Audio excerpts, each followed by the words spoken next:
esperará por ti, aunque esté en un valle de dificultad en el día de hoy.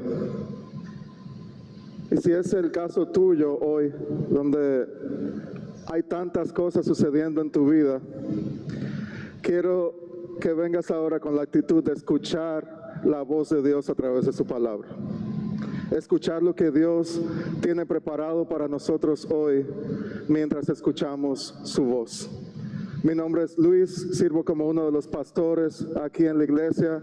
Si es tu primera vez visitándonos, estamos muy agradecidos de que estés aquí hoy y esperamos que puedas alabar y glorificar el nombre de Dios, pero también sentir y percibir lo que es una comunidad verdadera que vive como Dios espera.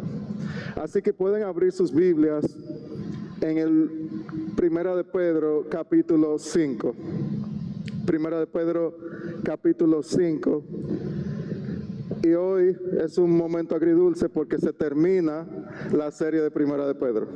Hemos estado ya por aproximadamente 13 semanas yendo verso a verso por esta carta. Y la semana que viene, para que sepan, vamos a hacer una serie corta de 6 sermones que se llama El lenguaje de salvación, donde estaremos yendo por palabras importantes que reflejan aspectos de la salvación que hemos recibido, como reconciliación, justificación, redención. Tomaremos un pasaje de la Escritura y expositivamente enseñaremos esos conceptos con la ayuda de Dios. Así que pueden prepararse para eso. ¿Ya tienen Primera de Pedro 5 todos? Pues oremos. Señor, te damos gracias por tu gracia y gracias por tu misericordia. Y gracias, Señor, porque podemos acudir a ti y tú cuidas de nosotros. Y te pedimos, Señor, ahora que nos hables con claridad, quita toda distracción de en medio nuestro, Señor. Y queremos escuchar tu voz, pero sobre todo queremos obedecer tu voz en esta mañana. Que no salgamos de aquí igual que como entramos, Señor, por tu poderosa palabra, irrumpiendo directamente en el corazón de pecadores como nosotros. Gracias, Señor, por el privilegio de oír tu voz hoy. En el nombre de Jesús. Amén. Imaginen esta escena, un auditorio muy bonito, repleto de personas, lleno de muchas luces, un sonido espectacular, todo perfecto en una gran ciudad, porque hay una persona muy exitosa que estará dando un discurso narrando su historia de vida. Y todas las personas se han llegado a reunir allí para escuchar a esa persona tan famosa. Le dan la bienvenida, la persona toma el podio y así comienza su discurso. Él les dice, primeramente, gracias para venir a oír la historia de un hombre tan exitoso y tan especial como yo. Y quiero comenzar diciéndole que si hay una palabra que me define a mí como persona exitosa, es la humildad que ya han visto en mí. Yo me considero una persona humilde, vengo de un lugar humilde. Y humildemente yo opino que mi éxito, mi empresa, mi poder se deben a que soy demasiado humilde. Siempre haciendo mi trabajo yo solo, con toda la ambición del mundo, sin importar lo que le pase a otros. Humildemente yo me he aprovechado de la debilidad de otros para obtener lo que yo tengo hoy y por qué puedo pararme delante de ustedes. Y hace una pausa en su discurso y dice, toma un vaso de agua y dice, me siento tan orgulloso de ser tan humilde. Quizás ustedes no han llegado a mi nivel de humildad, pero humildemente hoy les recuerdo y les ruego, sean humildes para que sean exitosos como yo. ¿Qué sabor te deja un discurso de ese tipo si tú lo escucharas? Este discurso ficticio que yo acabo de hacer. A mí me queda en la mente que podemos repetir muchas veces una palabra sin que esa palabra signifique absolutamente nada. Y una de esas palabras es la palabra humildad, que muchas veces como seres humanos la utilizamos de muchas formas en nuestras vidas, o pretendemos una humildad que es falsa, que realmente no comunica el sentido que Dios le ha puesto. En medio de un mundo greco-romano, cuando se escribió esta carta, donde la humildad no era vista con buenos ojos, era vista más bien como una debilidad en ese momento. Al llegar a la parte final de esta carta hoy, Pedro, inspirado por Dios, nos recuerda a nosotros hoy que tenemos que aprender, entender, vivir y demostrar la humildad en nuestras vidas. Si somos siervos de Cristo bajo su señorío, tenemos que comenzar a modelar la humildad que leímos en Filipenses 2 que él modeló. Una vida de entrega a la voluntad de Dios y de servicio a otros. Sirviendo con humildad va a resumir todo lo que veremos hoy en este capítulo 5. Líderes que modelan un servicio humilde, una iglesia que modela la humildad y un Dios que en su gracia sostiene al humilde. Esas son nuestras tres partes que la vamos a ir poquito a poquito viendo.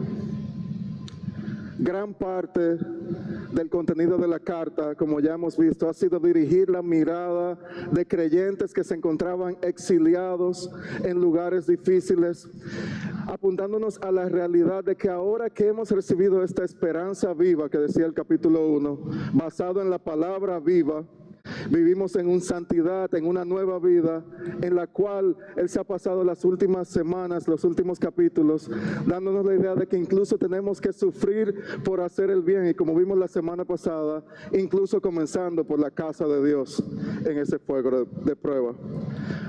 Ahora Pedro va a concluir la carta con una serie de exhortaciones finales a esas iglesias que existían en esos lugares. Miren en sus Biblias capítulo 5, verso 1.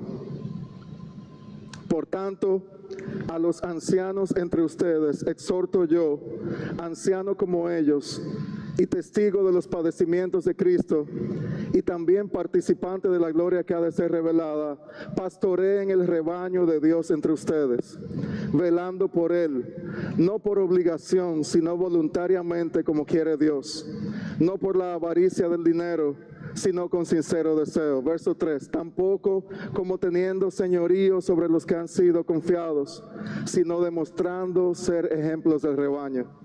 Y cuando aparezca el príncipe de los pastores, ustedes recibirán la corona inmarcesible de gloria. Comienza dirigiéndose ¿a quién? A los ancianos. Y tú puedes oír esa palabra y decir, ¿cómo así? O sea, a los mayores de edad, a los que ya nos están saliendo canas en la barba. Aquí, cuando se habla de anciano, este término lo podemos ver incluso en el Antiguo Testamento. Cuando se buscaba a hombres maduros, cuando había decisiones políticas importantes para el pueblo, ¿a quién buscaban? A los ancianos. En el Nuevo Testamento, entonces, se puede ver muchas veces en las cartas, en el libro de Hechos, que este término se utiliza para aquellos que asumen el liderazgo en la iglesia. Entonces, los ancianos, cuando ustedes lo ven ahí en el verso 1, son hombres maduros de carácter cristiano, capacitados por el Espíritu Santo para proveer liderazgo espiritual a la iglesia. En el Nuevo Testamento se usan términos que son intercambiables y los tres se utilizan en esos primeros 4 versos de 1 de Pedro 5. En un momento se le llama anciano, el oficio del líder. En otro momento se le llama pastor, aquel que cuida y alimenta a las ovejas, y se usa tanto como un verbo y como un sustantivo. El pastor pastorea. También se usa otro término que se llama obispo, que ustedes quizás lo han visto también en la palabra, obispo o supervisor. Se usa también como un sustantivo y como un verbo. El supervisor supervisa. Todo se está usando, si ustedes lo leyeran en el original, que yo no sé leerlo, pero si ustedes pudieran, van a ver que esas 3 palabras son intercambiables y están todas en esos versos. Cuando ustedes oigan la palabra anciano, como se está mencionando en este verso, es lo mismo que oigan la palabra pastor, si les es más familiar en el día de hoy. Entonces, Pedro se dirige a ellos, y si miran en sus Biblias, él comienza a los pastores, a los ancianos, a los supervisores entre ustedes, exhorto yo, anciano como ellos. Desde el principio, Pedro da una clara indicación de lo que significa un líder que modela el servicio humilde. Si se fijan, Pedro no comenzó diciendo, soy yo, el apóstol Pedro, del círculo íntimo del Señor Jesús, que aunque sea por 30 segundos caminé sobre el agua, o que estuve presente en la transfiguración, o que yo me paré en Pentecostés e hice un discurso donde miles de personas vinieron a ser parte de la iglesia que hoy ustedes viven. Él no dijo nada de eso. Él simplemente dijo, soy un anciano igual que ustedes. Testigo no solo de la resurrección de Cristo, yo vi el sufrimiento de Cristo y también tengo la esperanza que le dije en el capítulo 1, futura, que me mueve a mí y te debe mover a ti también. En un mundo donde los títulos abundan, donde las calificaciones personales se persiguen y se define la identidad por algo que he logrado, es refrescante ver cómo Pedro ha entendido cuál es el rol de un líder que modela un servicio humilde dentro de la iglesia de Cristo. Incluso ya antes de decir algo, nos está enseñando que la autoridad se modela en servicio humilde, no en exhibir poder. Y yo sé que estos versos, primeros 4 versos, suenan, ok, pero yo no soy pastor, yo no soy anciano, yo ni aspiro a nada de eso. ¿Para qué me sirve todo esto? Es palabra revelada por Dios. También para que tú examines, de acuerdo a la palabra, lo que se espera que haga un pastor verdadero dentro de la iglesia de Cristo. Hay otros pasajes en la Biblia, primera de Timoteo y Tito, que hablan de calificaciones que debe tener un pastor.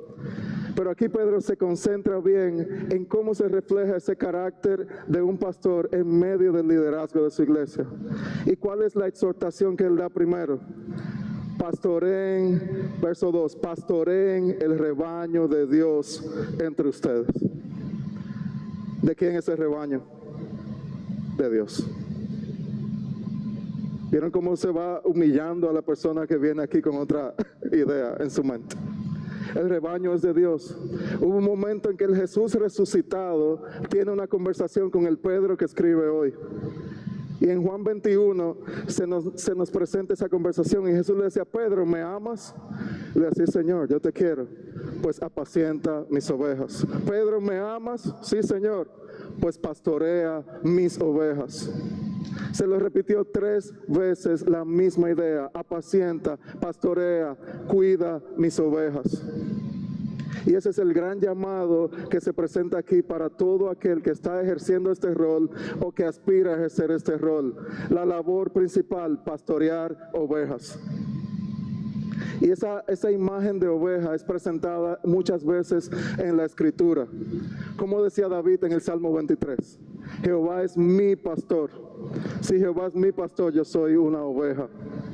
Y es interesante que en la palabra se use la oveja y no se use el león o el puma. La oveja es un animal que no exhibe gran fortaleza.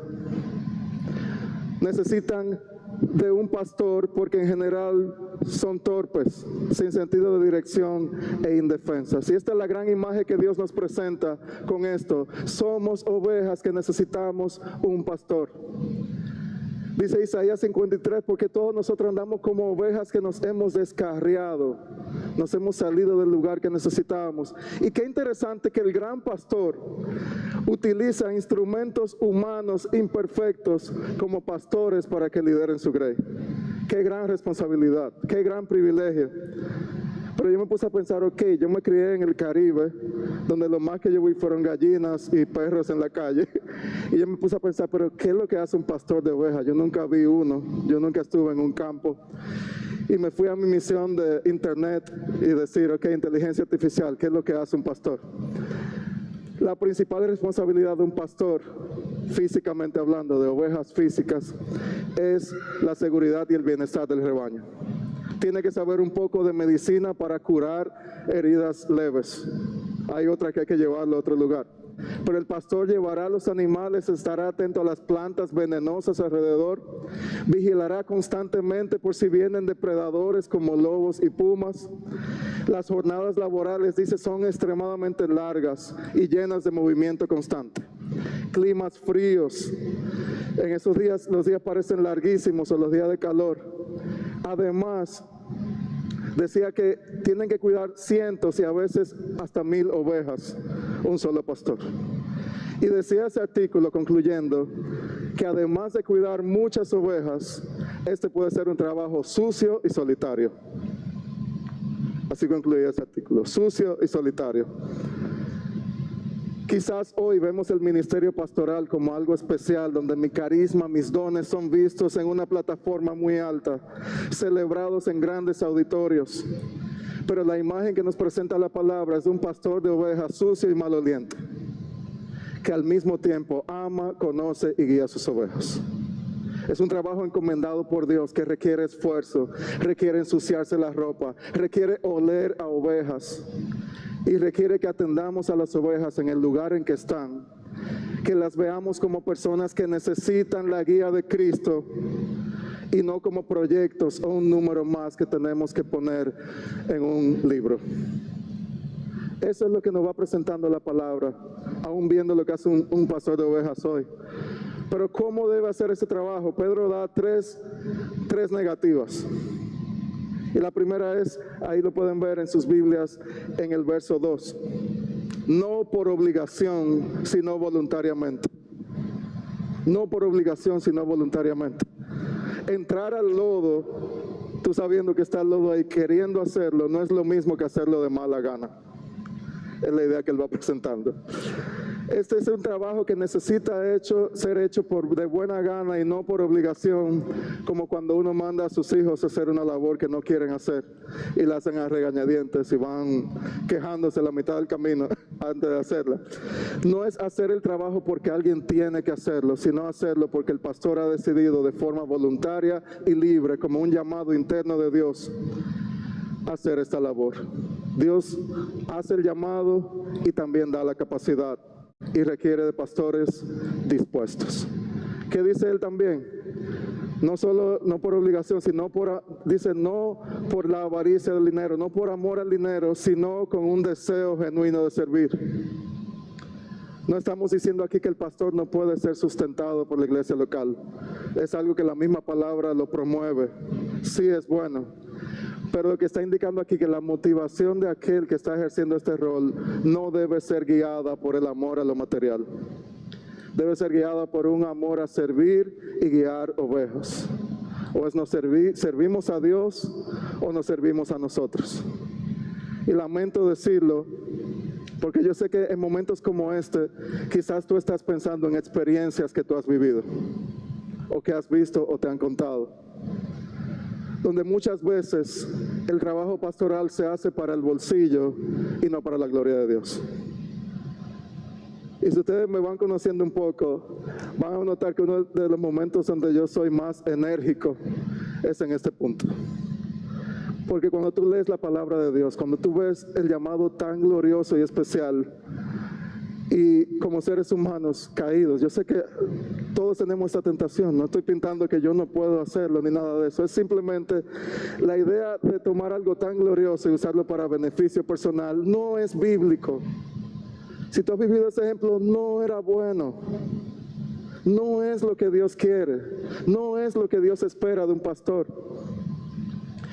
Entonces, cuidémonos de eso y cuidemos orando también por los pastores en medio nuestro para que Dios libre de la tentación del amor al dinero y del amor a lo material. Pero él sigue diciendo no solo amor al dinero, no dice no mostrando señorío, no teniendo señorío sobre los que le han sido confiados, sino guiando con su ejemplo, no abusando, sino guiando. Los pastores no son dictadores, no son bullies. Están llamados a ser ejemplo, no bullies que se crean dueños de ovejas que le pertenecen al gran pastor. Y aquí ese término de señorío implicaba el uso de la fuerza. El uso de la fuerza a veces con intimidación emocional, pero sino por el poder del ejemplo. El ejemplo de los líderes y los pastores importa mucho.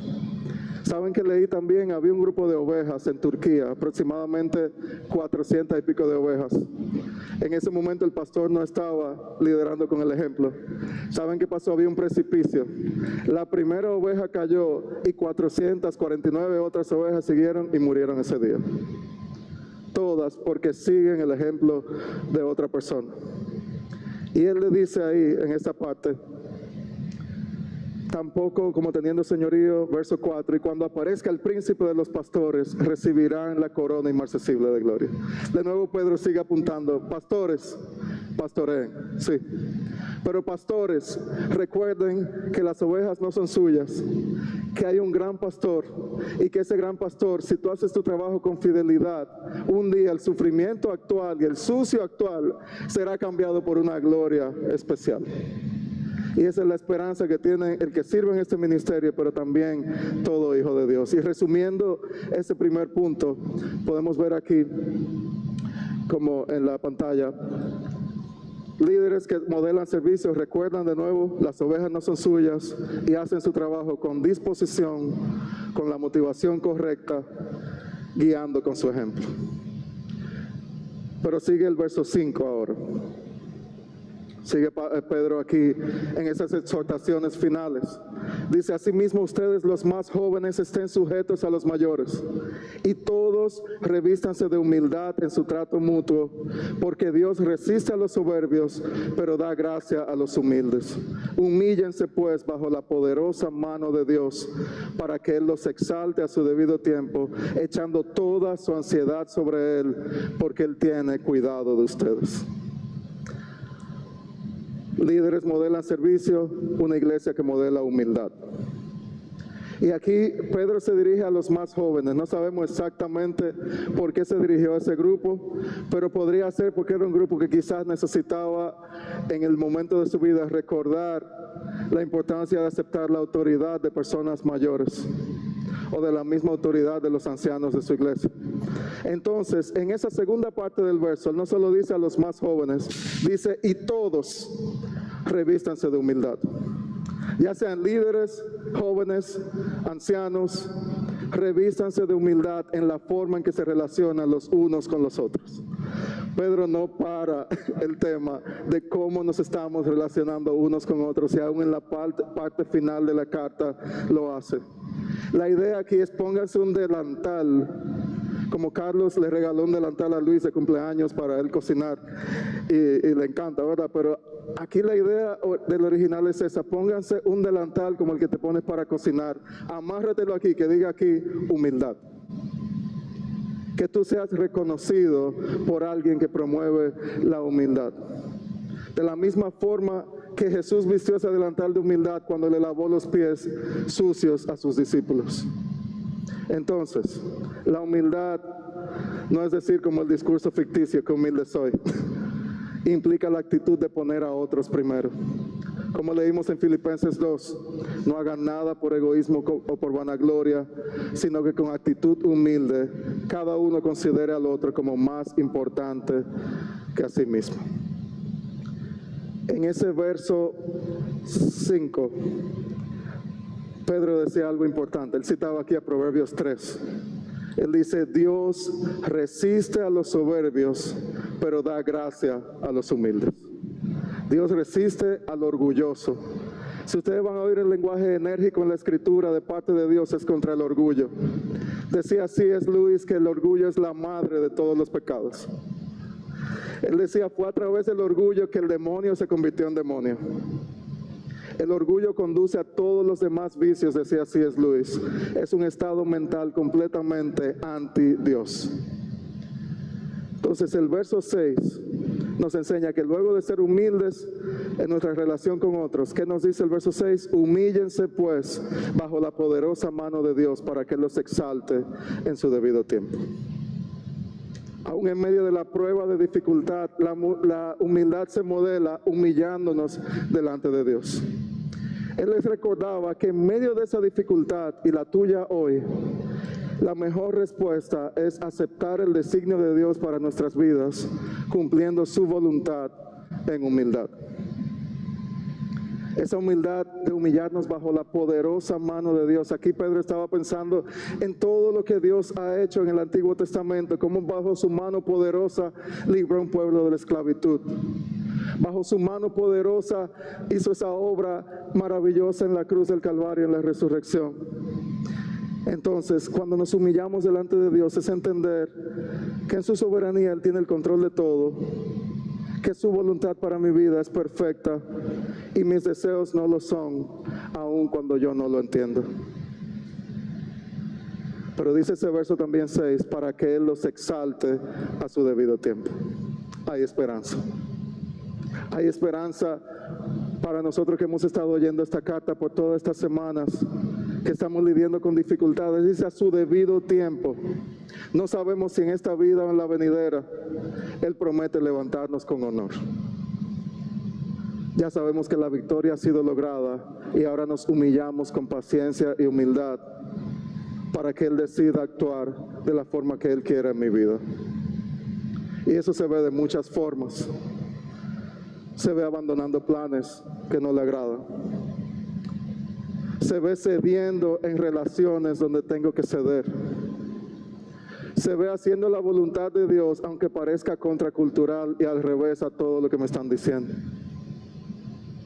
Pero el verso 7 continúa con la misma idea de la humildad. Nos humillamos a la poderosa mano de Dios.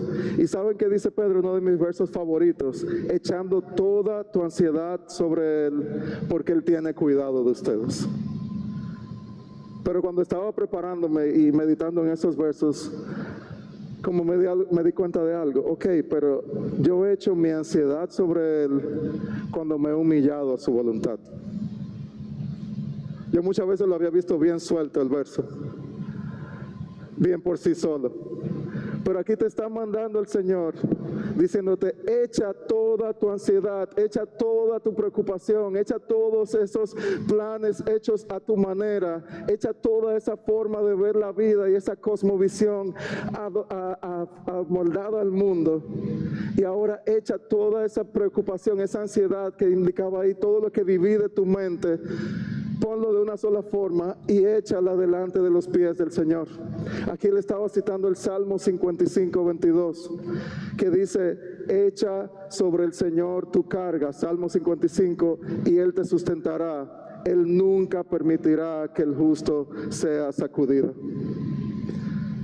¿Quién me va a cuidar a mí? Podía ser la pregunta del que estaba leyendo la carta. O sea, tú me estás mandando a ser humilde, a servir a otros. Pero en medio de toda esta aflicción, ¿quién cuida de mí? ¿Saben qué nos dice Pedro? Dios cuida de sus hijos. Y Dios cuida de mí y de ti hoy, por lo que sea que estemos navegando en este momento. Dios cuida de ti. Dios cuida de mí. ¿Sabías eso hoy? Incluso que estés aquí hoy es una bendición. Dios está cuidando de ti, estando en este lugar donde estás oyendo su voz, donde estás cantando al Creador de los cielos, que es magníficamente más grande que yo, pero al mismo tiempo dice, yo te cuido bajo la sombra de mis alas. Dios puede cuidar de ti hoy, pero te invito, humíllate bajo su poderosa mano. Ese verso nos enseña, yo tengo que humillarme porque hay alguien más poderoso que yo. Y eso va a traer humildad a mi vida. Había una historia que no recuerdo el autor, pero que decía que había un joven que iba caminando con una mochila por un camino y pasó un carruaje al lado de él y le dijeron, ok, puedes venir con nosotros. Se montó dentro del carruaje, pero ¿saben qué pasó? Nunca se quitó la mochila. Y le preguntaron, pero ya te la puedes quitar, mira, hay un lado ahí. Le dijo, no, yo no quiero cargar mucho al caballo. ¿Entienden la idea? Seguimos andando con cargas, con culpa que ya ha sido quitada por la sangre de Cristo. Seguimos viviendo apegados a un mundo que ofrece mucho, que promete mucho, pero no da nada que valga la pena. Promete mucho y no da nada. Y Dios nos está diciendo, humíllate y Él cuidará de ti. Así va concluyendo Pedro esa carta. Y dejar la ansiedad es deshacernos de ese orgullo. No es pasividad, es entrega. Echar todo bajo la poderosa mano de Dios. Se necesita humildad, mis hermanos y hermanas, para entender que necesitamos ayuda. Pero sigue el verso 8. Más exhortaciones, sean de espíritu sobrio, estén alerta. Su adversario, el diablo, anda al acecho como león rugiente buscando a quien devorar. Se fijan en la imagen, ovejitas que necesitan un pastor y un león que anda buscando a quien devorar. Pero dice una salida en el verso 9, resistan los firmes en la fe, sabiendo que las mismas experiencias de sufrimiento se van cumpliendo en sus hermanos de todo el mundo. Nos humillamos delante de Dios como iglesia que modela la humildad. Sabemos que hay un Dios que me cuida, pero hay un enemigo que me acecha, como que anda así, buscando esa área de mi vida donde puede devorar. Y cuando se habla de devorar, aquí la idea es tomar algo en su boca, destruirlo, romperle los huesos y sacarle el jugo y tragárselo. Es así la idea de lo que se presenta aquí. No podemos verlo como algo sencillo. A veces ponemos al enemigo como que no existe o le damos un lugar que no tiene. Pero lo saludable es saber que sí hay un enemigo al que estamos enfrentando y lo hacemos con humildad, sabiendo que estamos bajo la poderosa mano de aquel que ya lo ha vencido. Pero ¿qué pasa? Ese adversario que acecha, mi iglesia, ese adversario que acecha a veces viene como serpiente, pero a veces viene como ángel de luz. A veces viene disfrazado de muchas cosas atractivas, pero siempre con una sola intención: destruir y engañar. Destruir y engañar. Y como Eder dice a veces, el enemigo es solamente un impostor, un estafador, que solamente quiere obtener algo de ti y engañarte. Y siempre lo hace con mentiras que muchas veces parecen verdades. Y le está hablando a personas que están sufriendo. Y lo más fácil en ese momento de sufrimiento es que te lleguen preguntas como, pero ¿por qué decidiste creer en ese Dios? Tú no has visto, ahora tú estás comenzando a estar en su palabra, a entender sus caminos, a vivir para Él, y ahora mira todo lo que te ha llegado.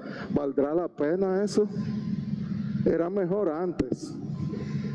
¿Por qué tú sigues sirviendo a ese Dios? Así mismo engañó el adversario a Eva y a Adán, ofreciéndole cosas, preguntándole cosas. ¿Cuáles son esas mentiras hoy que estamos nosotros escuchando y creyendo?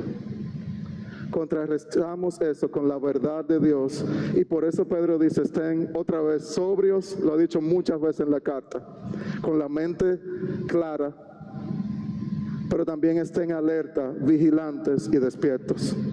Y como Él lo dice que se haga, resistimos firmes y fuertes, sabiendo que el Dios a quien servimos es más poderoso, aunque haya un enemigo real.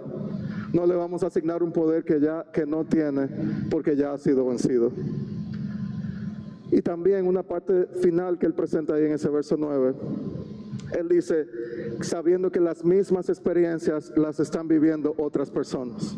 Otra mentira que puede llegar en medio de este sufrimiento, exhortación final de esa carta. Uno puede creer que el sufrimiento que uno vive es el más grande de toda la historia de la humanidad. Pedro dice aquí, no, por algo el Señor los ha puesto en una comunidad de creyentes, para que unos a otros, viviendo cada uno nuestras realidades, Dios nos cuida, nos humillamos delante de Él, resistimos al enemigo y ahora compartimos unos con otros los sufrimientos y nos damos cuenta que todos aquellos que estamos en Cristo somos exiliados en esta tierra. Y de una forma u otra estamos luchando juntos. Dios nos cuida y también peleamos junto a otros creyentes. Qué gran bendición. Y si resumimos el punto 2, lo podemos ver aquí en la pantalla. Podemos ver cómo se resume todo. De nuevo, un pueblo que se humilla, un Dios que cuida, un enemigo que acecha, y saber la realidad. Dios resiste a los orgullosos, da gracia a los humildes. El mismo Dios que se opone tajantemente al orgulloso, ama al corazón humilde que se humilla a su designio para Él. Entonces ya en la última parte, a partir del verso 10, dice, y después que hayan sufrido un poco de tiempo, el Dios de toda gracia que los llamó a su gloria eterna en Cristo, Él mismo los perfeccionará, afirmará, fortalecerá y establecerá. A Él sea el dominio por los siglos de los siglos. Amén. Decía el verso 2 en su saludo final por conducto de Silvano, nuestro fiel hermano, porque así lo considero, les he escrito brevemente, no sé qué tan breve, pero brevemente, exhortando y testificando que esta es la verdadera gracia de Dios. El propósito de su carta lo refleja este verso. Estén firmes en esa gracia. la que está en Babilonia, refiriéndose quizás a Roma, al enemigo, elegida juntamente con ustedes, los saluda, y también mi hijo Marcos. Salúdense unos a otros con un beso de amor fraternal. Pueden practicarlo al final del servicio. Paz sea a todos ustedes que están en Cristo. A partir del verso 10, entonces, la última cosa. Líderes modelan servicio, una iglesia modela humildad, y Dios sostiene en su gracia al humilde. Dios sostiene en su gracia al humilde. Y ese verso 10 y 11, mírenlo en sus Biblias y regocíjense ahora mismo. Mírenlo con sus ojos y vean cómo dice, después que hayan sufrido como un poco de tiempo. Y que dice, el Dios que da gracia. ¿Y cuál es el fin? Gloria eterna. Sufrimiento momentáneo, gloria eterna. Todo por la gracia y la obra de Dios a nuestro favor. Por eso decimos que son buenas noticias. Cuando oigas la palabra gracia, celebra, porque es un regalo inmerecido para pecadores que estábamos perdidos. Somos salvos de la condenación eterna solo por gracia y no por obras humanas. Y al mismo tiempo, la gracia que me salva me sostiene. ¿Y saben qué dice el Señor? Él mismo los perfeccionará, los afirmará, los fortalecerá y los establecerá. La idea aquí es de restaurar, es como cuando tú vas a un ortopeda y te restaura un hueso que estaba torcido, estaba roto y lo pone en su lugar. Eso es lo que el Señor hace a través de su gracia. Restaura, sostiene en el presente, fortalece para lo que venga en el futuro, y estamos establecidos en un fundamento firme que, como decía en el capítulo 1, es la palabra de Dios que nunca cambia ni cesa.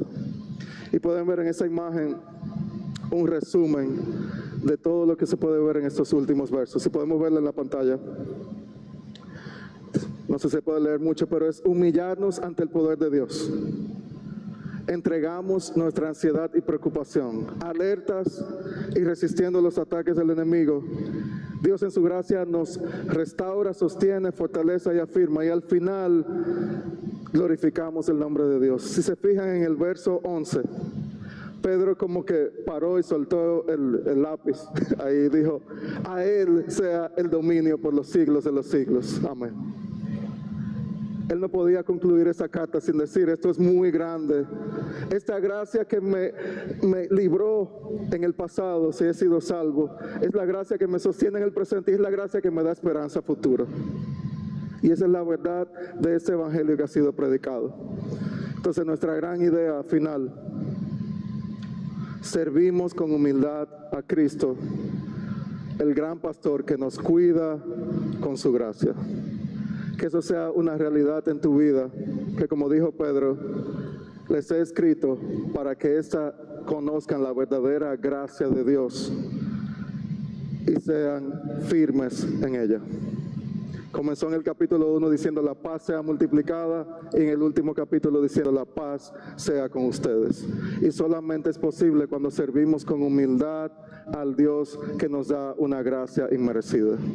Si tú no entiendes mucho acerca de esta gracia, si tú no entiendes mucho lo que hemos estado hablando, te invito a que puedes venir donde mí, donde Eder, donde Claudio, Giancarlo, Raúl, puedes hablar con cualquiera de nosotros para que podamos profundizar un poco más, porque no hay algo más importante y esencial en tu vida como un exiliado en esta tierra que saber que tengas un futuro asegurado y esperanzado en Cristo.